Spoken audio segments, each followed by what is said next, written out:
Dahlia Wasfi, is an internationally known speaker and activist, born in the United States to an American Jewish mother and an Iraqi Muslim father. She lived in Iraq as a child, returning to the U.S. at age 5.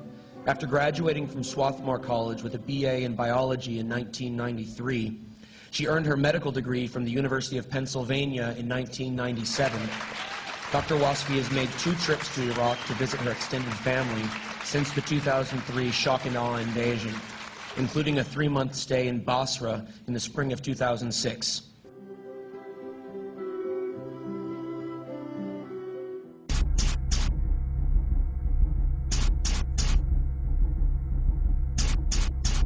The media can go ahead and do a blackout of it. The truth eventually will come to light, one way or another. And many people, even those who are in denial and can't face it, somewhere deep down they know that, that what we're doing is wrong, what we're doing is illegal, we were lied to, and we have to stop lying to ourselves and recognize that our obligation, our only obligation at this point, is to end the occupation and bring the troops home. As IVAW calls for, bring them home, take care of them when they get here, and pay reparations to the Iraqi people. But the first and foremost step is ending the occupation, bringing the troops out of harm's way, getting them away from the Iraqi people who inevitably pay the highest price for continued occupation. Oded Yanon is the Israeli scholar who put forth the paper, A Strategy for Israel in the 1980s. And in that paper, it's a plan that's outlined to basically divide up the Arab world, and Iran too, I believe, into smaller states with the idea that smaller states are weaker states and therefore easier to dominate and control. The goal is divide and conquer.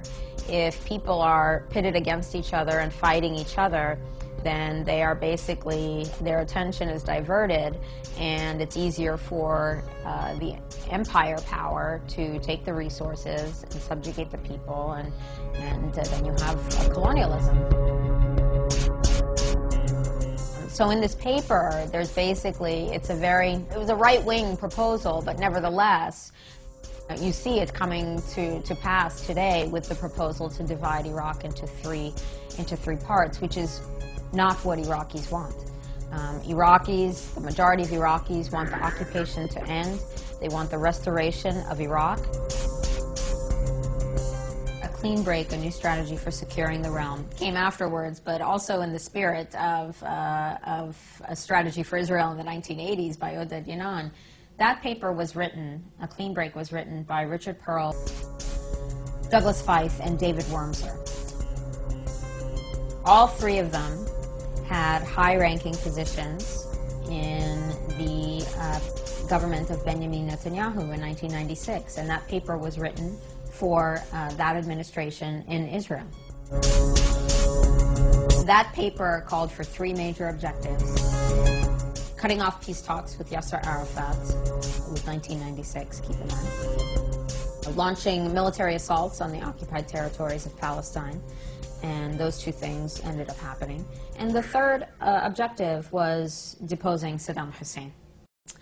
So, 2002, Richard Perle, Douglas Feith, and David Wormser are now all high-ranking members of the Bush administration. Richard Perle, head of the Defense Policy Board, which is an advisory group to the Pentagon. A third of its members had ties to companies that got billions of dollars of contracts when we decided to go to war. So again, conflict of interest. But he was involved, and he was a big cheerleader for attacking Iraq. A high-ranking member of the U.S. administration that was formerly a high-ranking member of the Likud administration. So Americans need to have that information and then ask themselves, where does their loyalty lie? Whose agenda does this serve? Who does this benefit? Does it benefit the American people? Does it defend American national security to send our troops, including the National Guard, 8,000 miles away? Or are you defending the national security of someone a little bit closer in that neighborhood in the Gulf? And this is, you know, it hits home, it has hit home, it will continue to hit home. But when Hurricane Katrina came, In 2005, August and September 2005, 6,800 members of the Louisiana and Mississippi National Guard were in Iraq. And they asked Michael Chertoff, who's also a Zionist neocon, they asked him, why don't you bring the National Guard home? And they're like, well, we sent them to Iraq for a reason. We would only bring them home if it were an emergency. If Hurricane Katrina was not an emergency, then maybe a hurricane that hits Malibu or the Hamptons is an emergency, not victimizing poor black people predominantly. But that's the reality, is that high-level members of the administration have ties to corporations, have ties to foreign governments.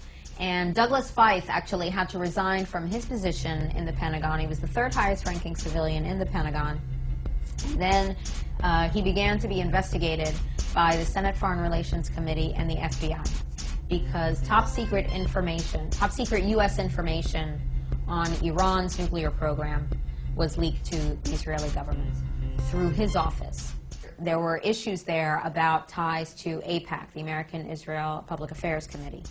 So we have to ask ourselves, are our tax dollars being used, are the people deciding where they go, do they care about our well-being or somebody else's?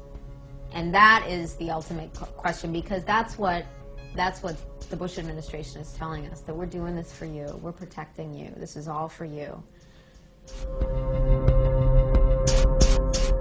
On the political side, there are actually quotes from Philip Zelikow, who was named 9/11 commissioner.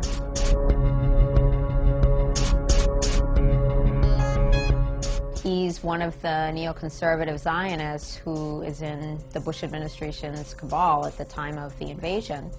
And he's speaking at University of Virginia in September of 2002. He said, why would Iraq make nuclear weapons and attack us with nuclear weapons? I'll tell you what the real reason is. It's to protect Israel. But this is not a good sell to the American people.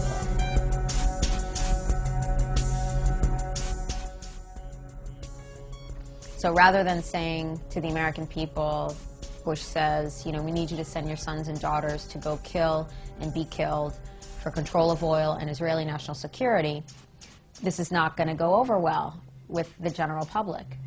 But September 11th happened.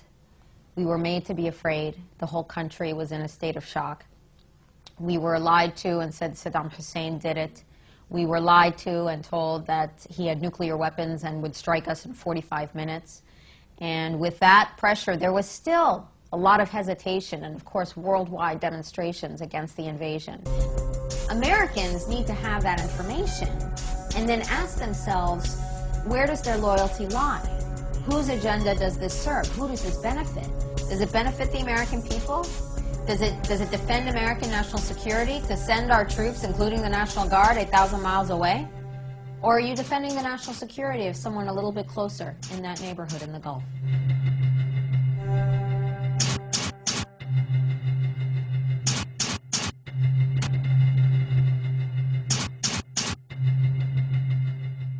I don't know if they're Israeli citizens. It doesn't take much to get Israeli citizenship. You show up and you show proof that you're Jewish and you're a citizen.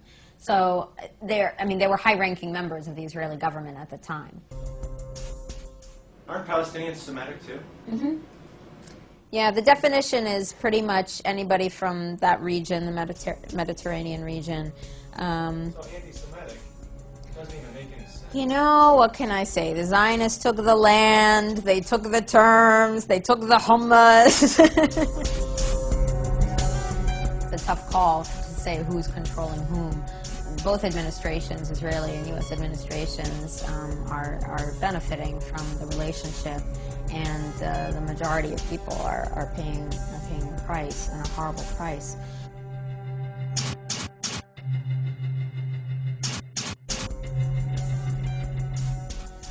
An American Jewish mother and an Iraqi Muslim father